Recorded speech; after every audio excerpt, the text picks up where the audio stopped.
It's over as the Steelers not only lose in one of the worst playoff losses you will ever see, but they do so in such a brutal fashion that the future of multiple pieces of this team are in serious jeopardy. But one thing is for sure, it's over for this year, and that was absolutely atrocious. So to break down exactly what this loss means going forward is the future of Mike Tomlin and Aaron Rodgers now has completely changed, and the outlook of this entire team for the next generation has completely changed. But before we get into it, folks, thank you for your support all season. Obviously, the season has come to an end now. It's an absolutely brutal loss, but I mean, at least your guys' support was great, and we built a community up here. But let's dive, right into it a little bit.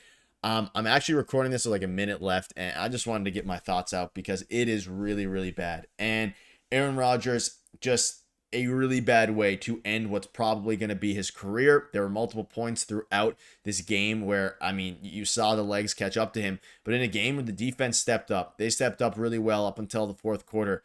An atrocious way to go out. And Mike Tomlin's probably done as the head coach of the Pittsburgh Steelers. We'll see what happens. And there is a lot of things to discuss, including one very interesting tweet that has been brought up throughout this game that you're going to want to stay tuned for. But before we get into it, a quick reminder, folks, that this video is brought to you by Kalshi. And of course, Kalshi, you can use the link in the description. If you download down below and use code DIGESTNFL, you get $20 when you trade your first 100. And Kalshi is the largest prediction market in the US, and on their platform you can trade yes or no on real life events, sports, election news, and pretty much everything. And whether you're in California, Texas, it doesn't matter where, Kalshi is live in all 50 states in the United States. And for sports fans, trading game outcomes, playoff chances, or player performances, all on a regulated market where you can cash out at any time. And folks, of course, they had the Steelers at a 42% chance to win the game today, and it was ultimately right. The Steelers lost. So if you traded yes on the Texans, you were very successful with that, and you would have won some good money there. But again, it is truly a smarter way to use your sports or news knowledge, and you can close positions whenever you want. So once again, thank you to Kalshi for sponsoring this video. Make sure to use code Digest NFL down below to get your $20 bonus. And thank you to Kalshi for supporting, us over here on the channel, even though the season is now officially over. And let's dive into the numbers. I mean, Christian Kirk had more passing yards, at least at the time here, until 3 minutes left, than the entire, than the entire, of course, quarterback unit for the Pittsburgh Steelers. Aaron Rodgers finished with 141 passing yards, or at least at the time of recording. I'll double check as we're going here, but it was really, really bad. And it was an atrocious, I mean, it's 30-6 at this point.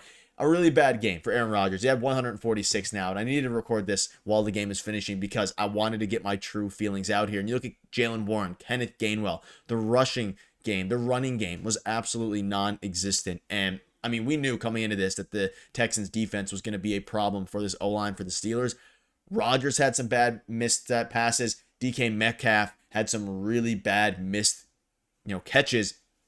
And wouldn't it be nice? Now, obviously, this is hindsight. It would have been nice to have a receiver like George Pickens in this game. Now, I'm not one of the Steelers fans that goes out and wishes they would have kept him because it was never really a realistic possibility because he wanted to be gone.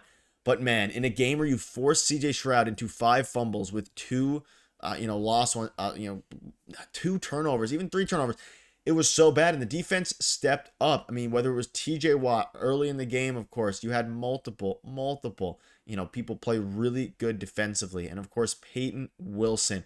I mean, so many defensive players in that first half played really good. I mean, it was 7-6 forever. They could not get a point, let alone a touchdown, a point from any of the turnovers. And that just goes to show what this team's problem has been for the last decade now. They can't perform in the playoffs. Their offense is stagnant. Arthur Smith's offense tonight was absolutely atrocious, and it all looks down on Mike Tomlin. Does he want to keep coaching this team? Does Omar want to keep running it? I mean, Aaron Rodgers couldn't get anything going, and he's 42, obviously, and shout out to Kalshi once again for sponsoring this one, but he's 42, obviously. Just a really, really bad game. And it's almost, if you've been watching the Steelers for years like I have, you almost knew it was coming, right? As much as I'm always optimistic on the channel, I'm going to be optimistic starting tomorrow in the offseason. They have a lot of work to do, getting a wide receiver unit, probably getting another quarterback. We'll see who they target, all these different things. I'm going to have a million videos on it, upgrading their defense, upgrading everything. It's going to be fun in that regard.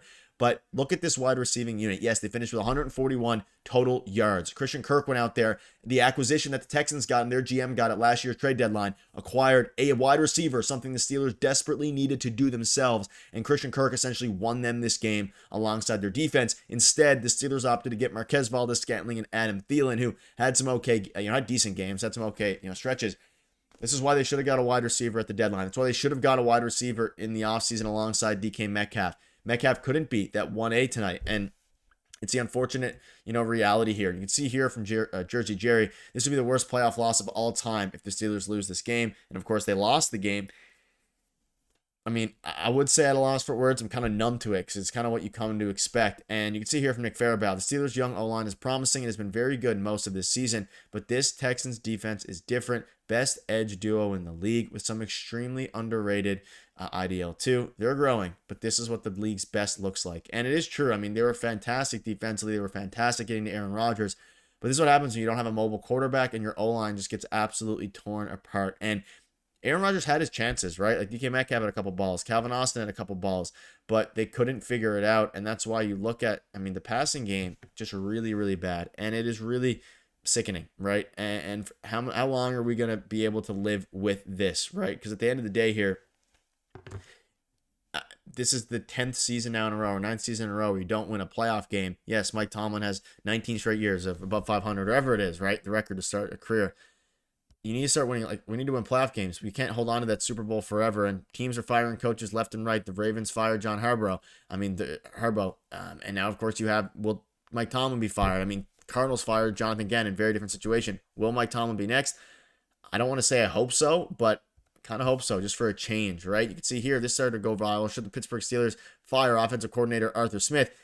Probably. I think they should completely overhaul their plan here. There's a lot of good head coaches available. Bring a new head coach in. Figure things out, get a new quarterback, change the system, make some big additions to that wide receiver core, because at the end of the day here, it's not good enough. Yes, DK Metcalf was a great acquisition. You needed more. You always did need more, right? You always needed another wide receiver. You can go back to my videos at the trade deadline. They desperately needed a wide receiver. I was clamoring for Jacoby Myers. I was clamoring for a lot of these guys. They didn't get a single one of them. They went dumpster diving, and yes, they didn't give up any of their picks. But it was just absolutely atrocious. You got Marquez Valdes-Scantling. You signed him. Didn't really do anything. Had 26 yards. Had a decent catch. You, of course, get Asante Samuel Jr. Didn't end up mattering. All your acquisitions didn't matter. And that falls on Omar Khan, but it also falls, of course, on, Mike Tomlin and everybody for not being able to execute. But folks, it's very depressing. At the end of the day here, what could have been a game against the Patriots is no longer, but we're going to keep you up to date every step of the way. Tons of trades are coming, tons of signings are coming, and this is the place to be for daily Steelers content, no matter what, folks. And your guys' support has been unbelievable all season, and I want to thank each and every one of you. It wasn't the end we wanted. It was the end most of us probably expected here, but we're going to keep you up to date anyways every single day. Going to have tons of videos coming for you all, so let me know down below what your thoughts are on all of this, folks. You guys are absolute beasts. Thank you guys for watching, and brutal loss, but we'll see you guys in the video tomorrow.